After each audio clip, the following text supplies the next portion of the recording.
continuar, señores, con nuestro espacio Aquí en La Cosa. Y de verdad que siempre es grata la presencia del doctor Franklin de Jesús. Cada semana venir a compartir con nosotros para abordar temas de sumo interés para toda nuestra gente que sigue día tras día nuestro espacio de televisión Aquí en La Cosa. Y como la semana pasada, hoy vamos a tratar un tema sumamente importante y sobre todo un tema que llama mucho la atención, porque un médico tiene que vender seguridad, un médico debe de vender credibilidad, y eso es lo que hemos tratado en las diferentes secciones en programas pasados. Intrusismo profesional, doctor. Vamos a seguir con este tema que fue muy importante y yo sé que hay mucha gente que quieren seguir escuchando hablar de este tema, doctor. Ante todo, darte las gracias por la gentileza, la cortesía que siempre tienes de invitarme. Realmente es maravilloso, me siento sumamente honrado de compartir este momento contigo. Y realmente tú sabes que realmente lo más grande no es lo que es la confianza, es la seguridad que tú vendes, no es el dinero, no es nada, sino sencillamente esto. ¿Qué seguridad tiene el paciente sobre ti? Bueno, doctor, siempre es importante, yo creo que lo más primordial es que un paciente que se va a someter a un procedimiento quirúrgico tenga la confianza debida en manos de quien se va a poner. Yo creo que eso es importante, por eso yo quiero traer este tema a colación, porque la seguridad que puede darle un médico a un paciente es primordial. Claro, aquí tenemos, por ejemplo, la Sociedad Dominicana de Cirugía Plástica. La sociedad engloba a aquellos médicos que la sociedad considera que tienen las condiciones para ejercer. Fuera de esto, es un poco difícil, es aventurarse. Es como diríamos, crónica de una muerte anunciada.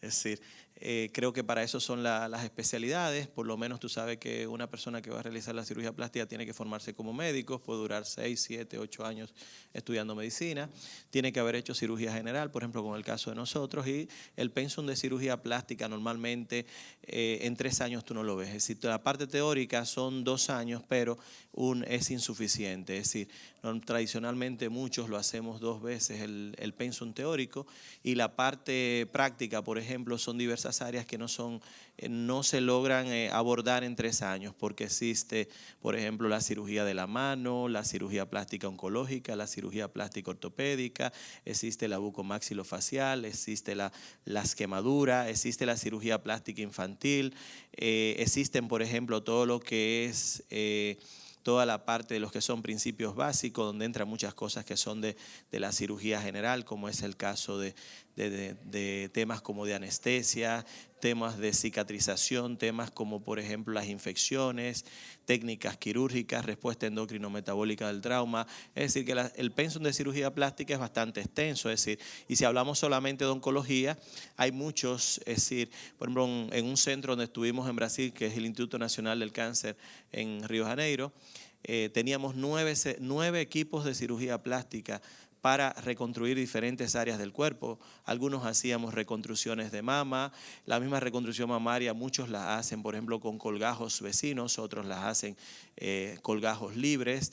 Hay, por ejemplo, toda la reconstrucción de cabeza y cuello, toda la reconstrucción, por ejemplo, de miembros. Es decir, que es bastante extensa. No hay como en 3 años tu ver el pensum, y muchas veces hasta la estructura de un país no siempre te ofrece todas las condiciones. Creo que los servicios de salud se desarrollan en base a la población. En Brasil en aquel momento tenía una población aproximada de 180 millones de habitantes. Es decir, si tú vas a ver que un niño fisurado se presenta en cada 1.225 nacidos, es lógico que en 180 millones de habitantes tú tengas centros de referencia en estas áreas.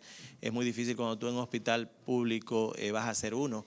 Nosotros intentábamos hacer un colgajo, por ejemplo, en un niño para... Doctor, escúcheme, cuando hablamos de la palabra colgajo, ¿de qué estamos hablando Si tú específicamente? estás intentando movilizar un tejido para tú reconstruir otra área, pero eso es, por ejemplo, llevar piel de otro lado para otra área, por ejemplo. Sobre todo se dan estos casos, doctor, y yo sé que usted tiene mucha experiencia, en niños que muchos padres lo llevan en motocicletas y muchas veces introducen los pies en los rayos de ese motor. Usted que ha trabajado en Claro, este tipo de cosas también. Sí, es bastante, son casos, por ejemplo, donde se quedan con úlceras permanentes, posiciones de hueso, todo lo que es, por ejemplo, áreas nobles, como es el caso de hueso, venas, arterias, nervios, si la dejas expuesta, totalmente se necrosan, se mueren. Entonces, lo más lógico es rotar un colgajo, es decir, que el colgajo puede ser un segmento de tejido para intentar cubrir esta área. Por ejemplo, si el colgajo es vecino, por ejemplo, tú puedes hacer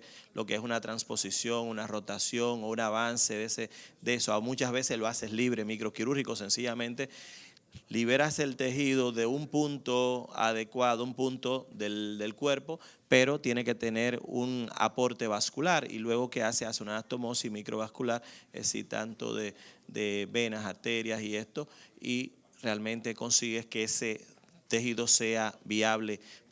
Por ejemplo, en Río de Janeiro, cuando intentábamos hacer un colgajo, por ejemplo, un paciente, un niño, que tú no te puedes dar el lujo de tener un insuceso, que tienes que tener la certeza y la convicción, en algún hospital público independiente, muchas veces no, alguno de los colgajos podía tener un sufrimiento importante y no teníamos el éxito deseado. Entonces, ¿qué pasó? Tuvimos que ir a un centro de referencia solamente de este tipo de cirugía, donde realizábamos 4 o 5 pacientes semanalmente, ¿sí? Y ahí, por ejemplo, las cosas se hacían con mucho más criterio. En Brasil tú tienes hospitales, por ejemplo, solamente de servicios solamente de cirugía cardíaca, donde hay 12 y hasta 24 equipos para trabajar solamente cirugía cardíaca. Bueno, un tema importante, doctor, es en un procedimiento quirúrgico la anestesia, ¿verdad que sí?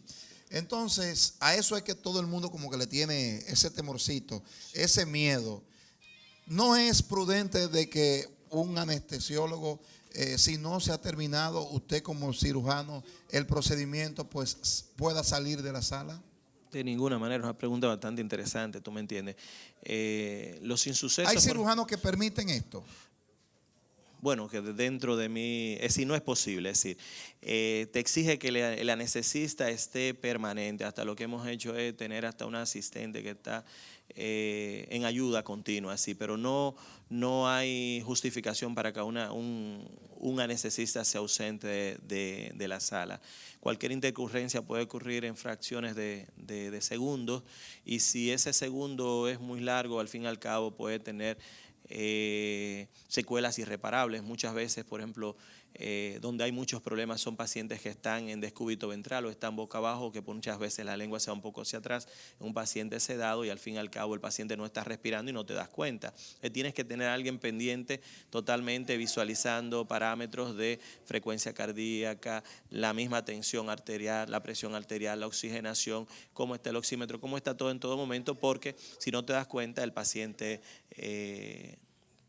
puede tener alguna intercurrencia. Es decir, no todo el mundo tolera la posición boca abajo. Los niños hay que tener sumamente cuidado, porque si lo acuestas en posición de descúbito ventral, ¿qué sucede? O boca abajo, se te puede asfixiar un niño. Hay que tener cuidado. Finalmente, doctor, por razones de este tiempo, si un paciente no es necesario dormirlo completamente, ¿por qué hacerlo muchas veces? Sí, realmente es la anestesia que hemos elegido.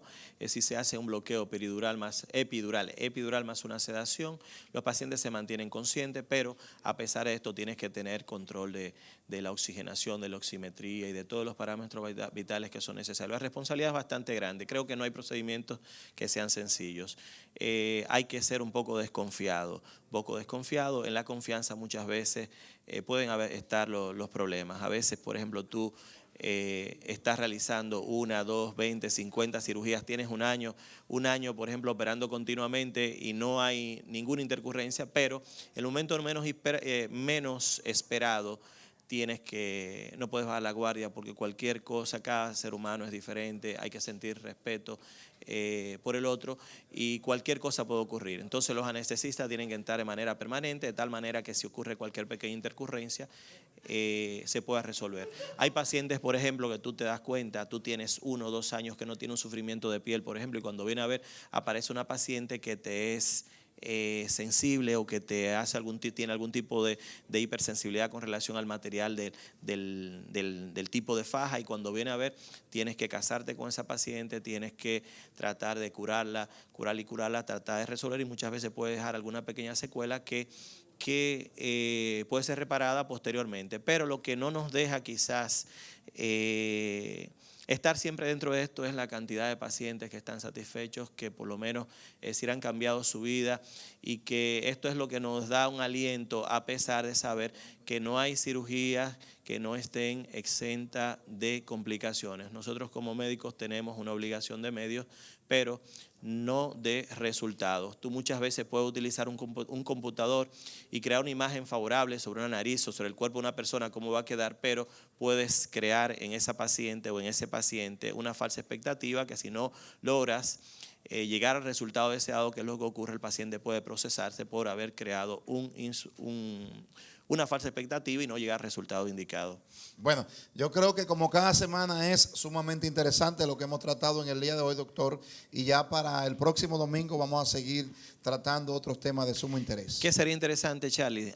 Dar la oportunidad a otros de que puedan abrir el teléfono, es decir, ver las inquietudes de otras personas, que muchas veces sería interesante, y de tal manera de poder aportar algo. Le prometo que para una próxima sección vamos a hacer una parte interactiva para que los televidentes de nuestro espacio puedan preguntar realmente lo que desean. De verdad que sí. A ti las gracias como siempre. Tú sabes que siempre para mí es maravilloso compartir contigo, y sobre todo agradecer a Dios por el privilegio que tenemos de poder llegar a todos ustedes. Bueno, gracias de verdad. Como siempre, al doctor Franklin de Jesús, especialista en cirugía plástica, que cada semana viene a abordar temas de sumo interés para toda nuestra gente de Aquí es la Cosa. Vamos a darles paso al otro lado del estudio a Yamilka Estrella y a Giselle Bueno.